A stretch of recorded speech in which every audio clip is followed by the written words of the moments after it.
भक्तों, मकर संक्रांति पर हरी चूड़ियां और हरी साड़ी का बहुत बड़ा महत्व है। भक्तों, चाहे मर जाना, पर आज की वीडियो जो माता बहन छोड़ देगी, भाई अपने जीवन में कभी कोई सफलता हासिल भी नहीं कर पाएगी, प्राप्त भी नहीं कर पाएगी। उसका घर धीरे धीरे सब बर्बाद होता चला जाएगा। माताएं एवं बहनों, कान खोलकर सुन लेना कि मकर संक्रांति की पावन पर्व में सुहागन स्त्री को कुछ ऐसी बातें हैं जिनका विशेष ध्यान जरूर रखना चाहिए, नहीं तो पूरा घर बर्बाद हो जाता है। बताएं एवं महत्व आज की वीडियो आपको जरूर देखना चाहिए। माताएं बहनों का 16 श्रृंगार कोई मामूली सिंगर नहीं होता, बल्कि यह उनके घर और सुख समृद्धि से जुड़ा हुआ सबसे पहले और सबसे ज्यादा खास माना जाता है। माताएं एवं बहनों, साथ में हम आपको बता दें कि मकर संक्रांति का साल सौभाग्यशाली महिलाओं के लिए बहुत खास माना जाता है, क्योंकि हर महिला को अच्छे से सजना संवरना पसंद होता है। इसलिए संक्रांति का साल महिलाओं के लिए बहुत बड़ा दिन होता है। आज के वीडियो में मैं आपको बताऊंगा कि मकर संक्रांति के दिन सौभाग्यशाली महिलाओं को किस रंग की साड़ी पहननी चाहिए, साथ ही किस रंग की साड़ी गलती से भी नहीं पहननी चाहिए। संक्रांति के लिए शुभ रंग कौन से हैं? इस दिन कई महिलाएं चूड़ियां पहनती हैं। चूड़ियां पहनते समय किस रंग की चूड़ियां बिल्कुल नहीं पहननी चाहिए, किस तरह की चूड़ियां पहननी चाहिए, किस रंग की चूड़ियां पहननी चाहिए और चूड़ियां पहनने के क्या नियम हैं। इस साल यानी 2026 में मकर संक्रांति 14 जनवरी 2026 बुधवार को मनाई जाएगी। इस साल संक्रांति तब मनाई जाती है जब मराठी महीने पौष में सूर्य मकर राशि में प्रवेश करता है। भक्तों, आगे जानकारी बताने से पहले आप सभी से कहना चाहेंगे कि महायोग टीवी चैनल को जरूर सब्सक्राइब करें और इस वीडियो को भी जरूर लाइक कर दें। कमेंट बॉक्स में जय भगवान सूर्य देव या फिर जय मां लक्ष्मी जरूर लिखें, जिससे कि आप पर सभी देवी देवताओं की कृपा बनी रहे। चैनल सब्सक्राइब जरूर करें। इस दिन से सूर्य की वापसी शुरू होती है, मतलब सूरज पूरब में उगता है लेकिन थोड़ा उत्तर की ओर झुका हुआ दिखाई देता है। जैसे संक्रांति से ही वातावरण में ठंड धीरे धीरे कम होती जाती है, वैसे ही संक्रांति से दिन धीरे धीरे बड़ा होता जाता है। क्योंकि मकर संक्रांति से पहले दिन छोटा और रात लंबी होती थी, लेकिन मकर संक्रांति के बाद धीरे धीरे दिन बड़ा होता जाता है और रात छोटी होती जाती है। साथ ही मकर संक्रांति पर स्नान, दान, धर्म और तप को खास महत्व दिया जाता है। इस दिन पवित्र नदी में स्नान करना बहुत शुभ माना जाता है। साथ ही इस दिन दान करने से सभी तरह की मनोकामनाएं पूरी होती हैं और कई तरह के पुण्य मिलते हैं और सूर्य देव का आशीर्वाद भी मिलता है। खासकर मकर संक्रांति का त्योहार रिश्तों में मिठास बढ़ाने के लिए बहुत महत्वपूर्ण माना जाता है, क्योंकि इस दिन सभी एक दूसरे को तिल गुड़ देकर अपनी खुशी जाहिर करते हैं। इसीलिए यह मकर संक्रांति बहुत महत्वपूर्ण है। लेकिन साथ ही यह त्योहार महिलाओं के लिए बहुत महत्वपूर्ण माना जाता है, क्योंकि इस त्योहार पर हल्दी कुंकुमा को विशेष महत्व दिया जाता है। इसलिए भले ही इसे एक शुभ त्योहार कहा जाता है, महिलाएं हमेशा संक्रांति से रथ सप्तमी तक चल संक्रांति के अवसर पर हल्दी कुंकुमा कार्यक्रम करती हैं। इसलिए संक्रांति का त्योहार महिलाओं के लिए बहुत महत्वपूर्ण माना जाता है। महिलाओं के मन में यह सवाल होता है कि इस दिन किस रंग की साड़ी पहने या किस रंग की साड़ी ना पहने। संक्रांति के लिए शुभ रंग कौन से हैं? हमारे हिंदू धर्म में हर रंग का एक अलग और अनोखा महत्व है, क्योंकि हर रंग हर एक को एक अलग ऊर्जा प्रदान करता है। कुछ रंग सकारात्मक और शुभ तरंगे प्रदान करते हैं और कुछ रंगों को अशुभ माना जाता है और उन्हें नकारात्मकता का प्रतीक माना जाता है। लेकिन हमारे हिंदू धर्म में 4-5 रंग ऐसे हैं जिन्हें बहुत शुभ माना जाता है और हर काम या फिर पूजा पाठ के लिए भी इस्तेमाल किया जाता है। पहला रंग हरा है। हरे रंग को अच्छी किस्मत का प्रतीक माना जाता है, क्योंकि दुल्हन शादी में हरा चूड़ा भी पहनती है। दुल्हन शादी में हरी चूड़ियां भी पहनती हैं। शादी के बाद भी महिलाएं अपने हाथों में हरी चूड़ियां पहनती हैं, क्योंकि इससे पति की उम्र बढ़ती है। हिंदू धर्म ग्रंथ कहते हैं कि हरा रंग प्रकृति से जुड़ा है, इसीलिए आपको एक अलग तरह की एनर्जी मिलती है। शास्त्रों में भी हरे रंग को बहुत महत्व दिया गया है। तनत नवा के मौके पर कुछ देर हरे पेड़ या हरी घास को देखने से भी हमारा मन शांत हो जाता है, हमारी आंखों को ठंडक मिलती है। इसीलिए हरे रंग का बहुत खास और अनोखा महत्व है। साथ ही जब हम देवी की पूजा करते हैं तो हरे रंग का ब्लाउज पीस या हरी साड़ी भी पहनते हैं, जिससे हमें पता चलता है कि देवी को हरा रंग कितना प्रिय है। इसीलिए अगर हो सके तो आप या अगर आपके पास कोई है तो हरी साड़ी जरूर पहने। हमारे हिंदू धर्म में लाल रंग को भी बहुत शुभ माना जाता है।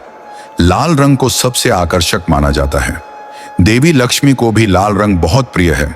लाल रंग को ताकत का प्रतीक माना जाता है। लाल रंग बहादुरी, संघर्ष, उत्साह, जोश, अच्छी किस्मत, एडवेंचर और नई जिंदगी से जुड़ा माना जाता है। देखिए, हम रोजाना भगवान की पूजा करते समय या कोई और पूजा करते समय भी जमीन पर लाल कपड़े बिछाते हैं, क्योंकि लाल रंग सभी देवताओं के साथ साथ मां लक्ष्मी को भी बहुत प्रिय है।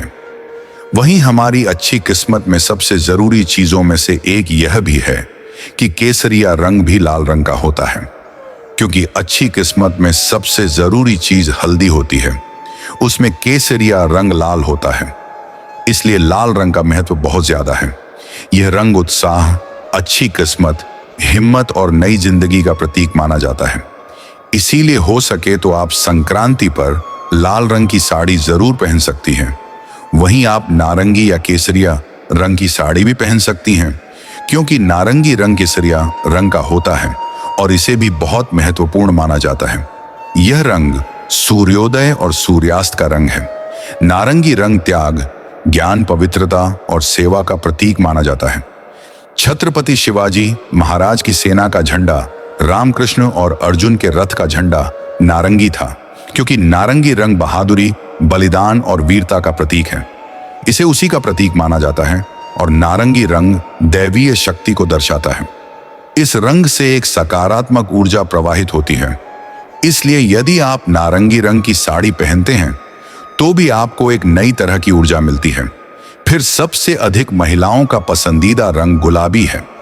गुलाबी रंग हर महिला के साथ बहुत लोकप्रिय है। गुलाबी रंग को प्यार का रंग माना जाता है और इस रंग को खुशी का प्रतीक भी माना जाता है। गुलाबी रंग हमेशा महिलाओं को आकर्षित करता है। महिला की उम्र चाहे जो भी हो, उन्हें गुलाबी रंग पसंद है। गुलाबी रंग के कपड़े पहनने से हमारा मन भी बहुत खुश होता है, हमें एक अलग ऊर्जा मिलती है। गुलाबी रंग खुशी और मन की शांति लाता है, इसलिए गुलाबी रंग का एक विशेष महत्व है। इसलिए आप संक्रांति पर गुलाबी रंग की साड़ी जरूर पहन सकते हैं। अब मैंने आपको जो भी रंग बताए हैं वे सभी शुभ रंग हैं, और जब हम संक्रांति के दिन ऐसे रंग के कपड़े पहनते हैं तो ऐसे रंग बाहर से गर्मी को सोख लेते हैं। वे हमारे शरीर को स्वस्थ रखते हैं। इसलिए यदि संभव हो तो इस रंग के कपड़े पहने। इस दिन खुद को ठंड से बचाने के लिए गहरे रंग के कपड़े पहने जाते हैं, लेकिन साथ ही आप चिंतामणि रंग, पोपी रंग, रानी रंग, क्रीम रंग जैसे रंगों के कपड़े भी पहन सकते हैं। आप इस दिन ऐसी साड़ी भी पहन सकते हैं, लेकिन सबसे खास बात यह है कि मकर संक्रांति ही एकमात्र ऐसा साल है जब इस दिन रंगीन कपड़े पहने जाते हैं या रंगीन साड़ी पहनी जाती है। मकर संक्रांति के दिन काले कपड़े पहनने की परंपरा है। मकर संक्रांति के दिन काले कपड़े पहनने की परंपरा है। मकर संक्रांति के दिन काले कपड़े पहनने की परंपरा है। मकर संक्रांति के दिन काले कपड़े पहनने की परंपरा है। मकर संक्रांति के दिन काले कपड़े पहनने की परंपरा है। मकर संक्रांति के दिन काले कपड़े पहनने की परंपरा है। मकर संक्रांति के दिन काले कपड़े पहनने की परंपरा है।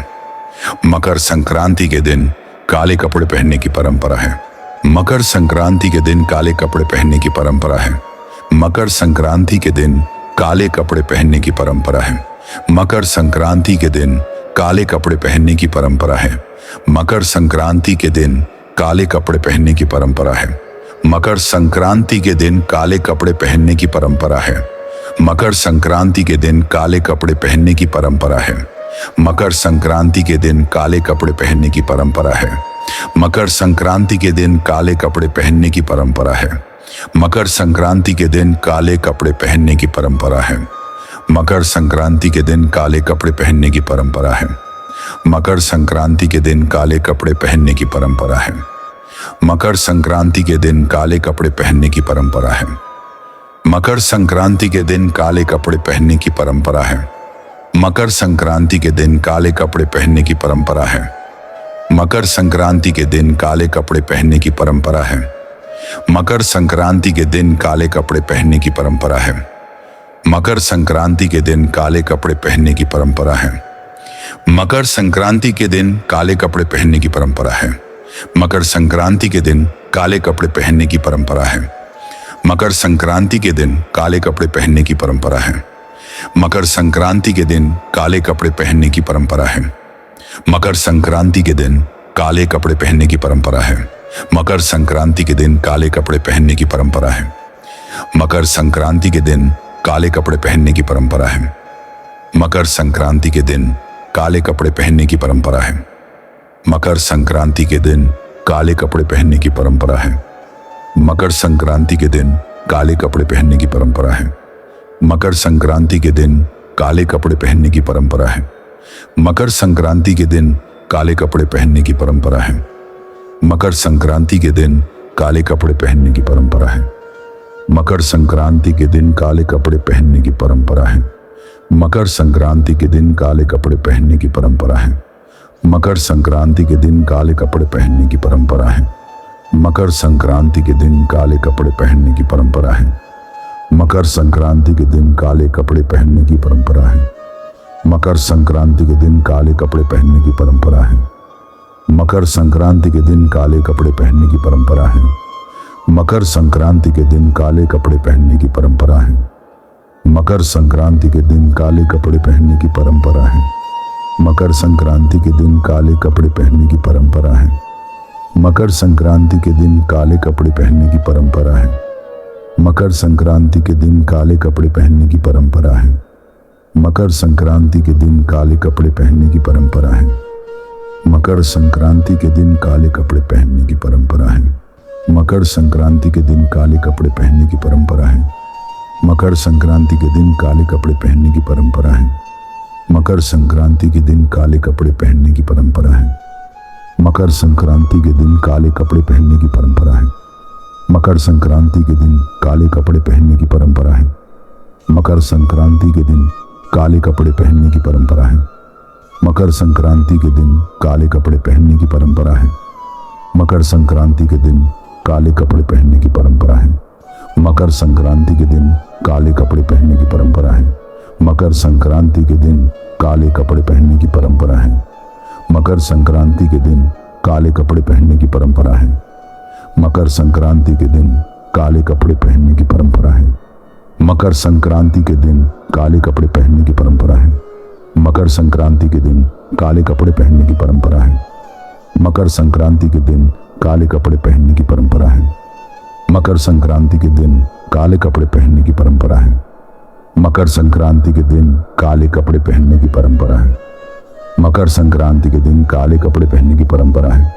मकर संक्रांति के दिन काले कपड़े पहनने की परंपरा है। मकर संक्रांति के दिन काले कपड़े पहनने की परंपरा है। मकर संक्रांति के दिन काले कपड़े पहनने की परंपरा है। मकर संक्रांति के दिन काले कपड़े पहनने की परंपरा है। मकर संक्रांति के दिन काले कपड़े पहनने की परंपरा है। मकर संक्रांति के दिन काले कपड़े पहनने की परंपरा है। मकर संक्रांति के दिन काले कपड़े पहनने की परंपरा है। मकर दिन रात लंबी होती है और इस दिन से दिन का उजाला बढ़ने लगता है। रंगीन कपड़े पहनकर अंधेरी रात को अलविदा कहा जाता है। एक और महत्वपूर्ण वैज्ञानिक कारण यह है कि इस रंग के कपड़े गर्मी को सोखते हैं और मकर संक्रांति की ठंड में आते हैं। ठंड के दिनों में अपने शरीर को स्वस्थ रखने के लिए मकर संक्रांति पर रंगीन कपड़े पहनने की परंपरा है, क्योंकि तिल भी ठंड के दिनों में शरीर के लिए बहुत उपयोगी होते हैं, इसलिए तिल देने की परंपरा है। अगर साल में किसी से झगड़ा हुआ हो तो मकर संक्रांति के दिन तिलुल चढ़ाकर उसे माफ करने और भूलने का संदेश देने का रिवाज है। इस रंग के महत्व को देखते हुए आप संक्रांति पर रंगीन साड़ी जरूर पहन सकती हैं। रंगीन कपड़े भी पहन सकती हैं। लेकिन आपने सोचा होगा कि इस दिन किस रंग की साड़ी पहने? लेकिन हमारी हिंदू परंपरा के अनुसार हमें उस रंग से बचना चाहिए जो संक्रांति देवी पहनती हैं। हर साल संक्रांति पर महिलाएं अलग अलग रंगों के कपड़े पहनती हैं और यह प्रथा पुराने समय से चली आ रही है। जब संक्रांति आती है तो सभी महिलाएं बात करती हैं कि इस साल की संक्रांति किस रंग की आई है या कौन सी संक्रांति आई है। इस साल यानी 2026 में संक्रांति पीले रंग की आई है, इसलिए इस साल हमें गलती से भी संक्रांति पर पीली साड़ी नहीं पहननी चाहिए। मैं यह नहीं कहूंगा कि पीला रंग बिल्कुल भी अशुभ है, लेकिन इस संक्रांति त्योहार के लिए हमें उसी रंग के कपड़े या साड़ी नहीं पहननी चाहिए जो संक्रांति भक्त पहनते थे। इसमें केवल पीले कपड़ों का उल्लेख है, इसलिए आपको पीले कपड़ों से बचना होगा। अन्यथा आप अन्य पीली चीजों का उपयोग कर सकते हैं, जैसे हल्दी, केसर या सोना। यदि आप इस संक्रांति पर केवल पीले कपड़े नहीं पहनना चाहते हैं तो इस संक्रांति पर अपनी बेटी या बहू को पीली साड़ी ना दें या अपने बच्चों को पीले कपड़े ना पहनाएं। इसी तरह पीला रंग बहुत महत्वपूर्ण है। पीले रंग को पीतांबर कहा जाता है, लेकिन हमें संक्रांति के एक दिन या 3 दिनों के लिए पीले रंग से बचना होगा। साड़ियों के साथ संक्रांति पर चूड़ियां पहनने का भी एक तरीका है। देखिए, पुराने समय से हमारी दादी और माँ संक्रांति या नाग पंचमी जैसे त्योहारों पर चूड़ियां पहनती थीं। अब भले ही हम लड़कियां चूड़ियां पहनने के लिए कसारा ना जाएं, फिर भी हम संक्रांति के लिए दुकान से नई चूड़ियां खरीदती हैं और उन्हें जरूर खरीदती हैं। 1 दर्जन का मतलब है एक हाथ में 12 या 13 चूड़ियां। ये चूड़ियां पहनने का नियम है, तो आपको उन्हें इसी तरह पहनना चाहिए। चूड़ियां पहनते समय गलती से मेटल या प्लास्टिक की चूड़ियों में इस्तेमाल ना करें। चूड़ियां पहनते समय गलती से अपने हाथ में छोटी चूड़ियां ना डालें। अगर चूड़ियां छोटी हैं तो उन्हें अपने हाथ से निकाल लें। भक्तों, अब हम आपको कुछ ऐसी गलतियां बताए नहीं जा रही हैं जो सुहागन स्त्रियों को भूलकर भी नहीं करना चाहिए। सुबह स्नान दान किए बिना भोजन कर लेना मकर संक्रांति पर स्नान दान का विशेष महत्व होता है। सुहागन महिलाओं एक को इस दिन सूर्योदय के बाद स्नान किए बिना या दान पुण्य किए बिना भोजन नहीं करना चाहिए। ऐसा माना जाता है कि बिना स्नान और पूजा के भोजन करने से पुण्य का फल नहीं मिलता और सौभाग्य में कमी आ सकती है। स्नान के बाद सूर्य देव को जल अर्पित करना, तिल या गुड़ का दान करना अत्यंत शुभ होता है। इससे वैवाहिक जीवन में मधुरता बनी रहती है और नकारात्मक प्रभाव दूर होते हैं। गलती 3, पति से झगड़ा या कटु वचन बोलना। मकर संक्रांति के दिन सुहागन महिलाओं को विशेष रूप से अपने पति के साथ झगड़ा, तकरार या कठोर शब्दों का प्रयोग नहीं करना चाहिए। यह दिन ग्रहों के परिवर्तन का होता है और इस दिन बोली गई नकारात्मक बातें लंबे समय तक असर डालती हैं। मान्यता है कि इस दिन पति का अपमान या मन दुखाने से दाम्पत्य जीवन में तनाव, कलह और दुर्भाग्य बढ़ सकता है। इस दिन संयम, प्रेम और सम्मान का भाव रखना चाहिए ताकि वैवाहिक जीवन में सुख शांति बनी रहे। गलती 4, तिल, गुड़ या दान का अपमान करना। मकर संक्रांति पर तिल और गुड़ का विशेष महत्व है। सुहागन महिलाओं को इस दिन तिल, गुड़, खिचड़ी या दान की वस्तुओं का अपमान नहीं करना चाहिए, ना ही इन्हें पैरों से छूना चाहिए। यह चीजें सूर्य देव और शनि दोष, शांति से जुड़ी मानी जाती हैं। इनका अपमान करने से सौभाग्य में कमी और आर्थिक परेशानियां आने की मान्यता है।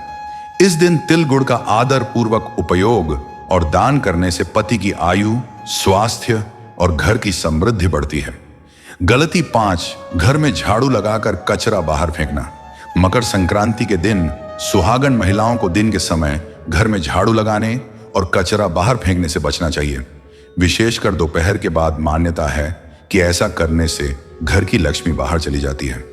यह दिन धन, अन्न और सौभाग्य का प्रतीक होता है, इसीलिए इस दिन घर की सफाई एक दिन पहले कर लेनी चाहिए।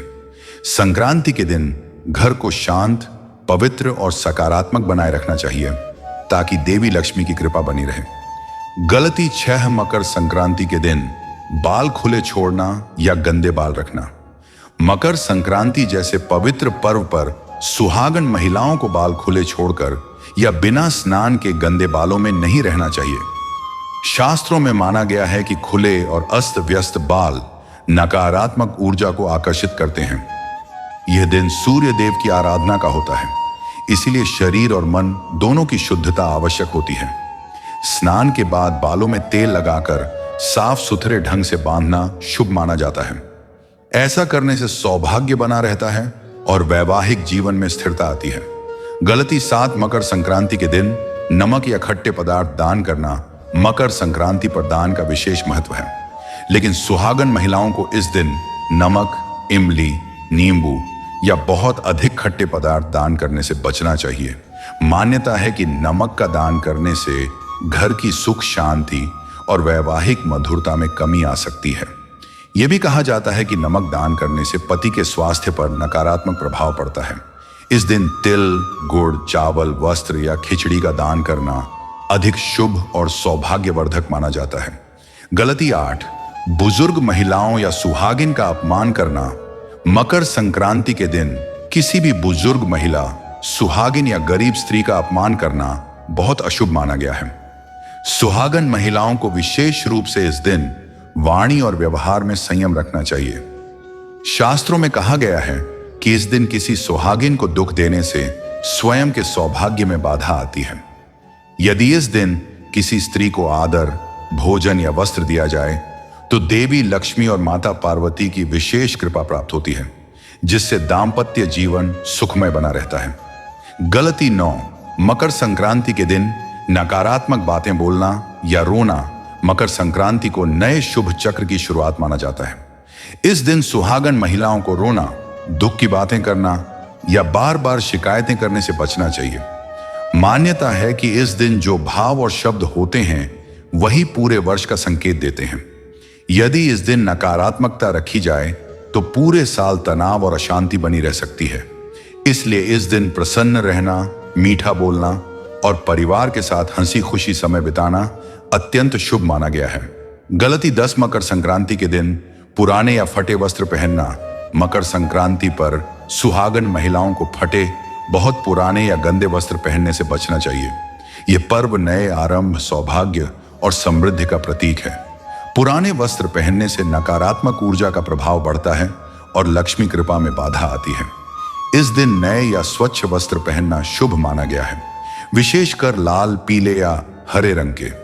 ऐसा करने से पति की आयु, स्वास्थ्य और वैवाहिक सुख में वृद्धि। मकर संक्रांति पर एक मुट्ठी काले तिल पर वार के सिर से 7 बार वार कर उत्तर दिशा में फेंक दें। मानत है इससे रोग दूर होते हैं, कर्ज की समस्या से छुटकारा मिलता है। दोस्तों, अब आपको मैं बता दूं कि अब मैं बात करने वाला हूं पितृ, जो हमारे पूर्वज होते हैं, उनके बारे में। दोस्तों, अगर पितरों को आप प्रसन्न कर लेते हो तो आपका जीवन तो वैसे ही धन हो सकता है दोस्तों, क्योंकि हमारी जो पूर्वज होते हैं वह हमें प्रत्येक समय देखते हैं और हमारे जीवन का एक अभिन्न अंग होते हैं। इसलिए दोस्तों, मैं आपसे बताना चाहूंगा कि साल भर अगर आपको पितरों को खुश रखना है, मकर संक्रांति पर पितरों का तर्पण, श्राद्ध कर्म करने से पूर्वज साल भर प्रसन्न रहते हैं, परिवार में वंश वृद्धि होती है, वैवाहिक जीवन सुखमय रहता है, बरकत होती है। दोस्तों, मैं अब आपको घी का एक ऐसा उपाय बताने वाला हूं जो कि एक महा उपाय है। जिस व्यक्ति ने इस उपाय को किया है वह व्यक्ति आज तक खाली नहीं गया। दोस्तों, उपाय आपको कोई और नहीं बताया, क्यों आपको महायोग टीवी के माध्यम से बताया जा रहा है। घी का सेवन, मकर संक्रांति पर घी का सेवन और दान करने से यश और भौतिक सुख सुविधाओं की प्राप्ति होती है। दोस्तों, आपको मैं यह भी बताना चाहूंगा कि आपको मकर संक्रांति के दिन यह चीज घर में अवश्य लेकर आना है। दोस्तों, अगर आप ऐसा कर लेते हो तो यकीन मानिए आप पर मां लक्ष्मी की कृपा होगी। चलिए जान लेते हैं कौन सी है वह चीज जो आपके घर लेकर जरूर आना है। घर लाएं। ये चीजें मकर संक्रांति पर तुलसी, तांबा, सुहाग सामग्री, तिल, झाड़ू खरीदना बहुत शुभ माना जाता है। इससे तरक्की होती है, व्यापार का विस्तार होता है। दोस्तों, आपको ये बताना चाहूंगा कि आप मकर संक्रांति पर झाड़ू ले आते हैं। दोस्तों, आपको यह तो झांही होगा कि जो झाड़ू होती है इसमें हिंदू धर्म में ऐसा माना जाता है कि मां लक्ष्मी का इसमें बस होता है। दोस्तों, ऐसा कोई व्यक्ति ना होगा जिसे यह जानकारी ना होगी कि झाड़ू में मां लक्ष्मी का वास होता है। और दोस्तों, आपको बताना चाहूंगा कि झाड़ू का एकमात्र ऐसा उपाय भी है जिसे करनी मात्र से हर एक व्यक्ति धनी बन सकता है। दोस्तों, वह उपाय भी आपको चलिए मैं आपको बता देता हूं। वैसे तो मैं आपको वह उपाय भी बता देता हूं। दोस्तों, आपको क्या करना है, मकर संक्रांति के दिन एक झाड़ू ले आना है बाजार से, जो कि आपको दिन में आप कभी भी ला सकते हैं। झाड़ू को लाने के बाद आपको क्या करना है, आपके पूरे घर में नई झाड़ू से झाड़ू लगा लेना है। और झाड़ू लगाने के बाद दोस्तों, आपको एक छोटा सा काम करना है। वह कार्य यह है कि आपको जो झाड़ू लेकर आए हैं उसे झाड़ू के नीचे आपको एक सिक्का रख देना है।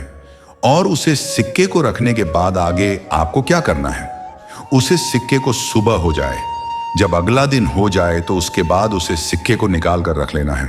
दोस्तों, उसके बाद उसे सिक्के को आप अपनी तिजोरी में रख लेना। दोस्तों, इसे रखने के बाद आपको कुछ नहीं करना।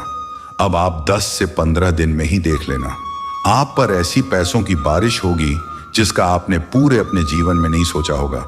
जिस तरह से आप पर मां लक्ष्मी मेहरबान होगी। दोस्तों, अब तक आपने हमारी वीडियो को पूरा देखा है तो महायोग टीवी को जरूर सब्सक्राइब कर लेना। और ऐसी ज्ञानवर्धक वीडियो देखने के लिए महायोग टीवी चैनल आपका दिल से तहे दिल से धन्यवाद करता है। कौन से उपाय मकर संक्रांति के दिन करने से हमें लाभ की प्राप्ति हो सकती है, या किसी और दिन भी इन उपायों को कर सकते हैं कि नहीं?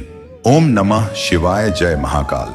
आज हम लोग मकर संक्रांति के महा उपाय को लेकर के बात करेंगे, जो कि मैं पूछ की कथा से ही सुना है और आपको अच्छी तरीके से बताने की मैं पूरी कोशिश करूंगा। घर होता है, अगर इस घर की तरक्की रुक गई है ना, तो उसका सिर्फ एक कारण होता है। वह कारण क्या है? अगर आपके घर में एसेस जो है वह बहू से लड़ाई कर रही है, जो बहू है वह सास से लड़ाई कर रही है, भाई भाई लड़ रहा है, पत्नी पति से लड़ रही है,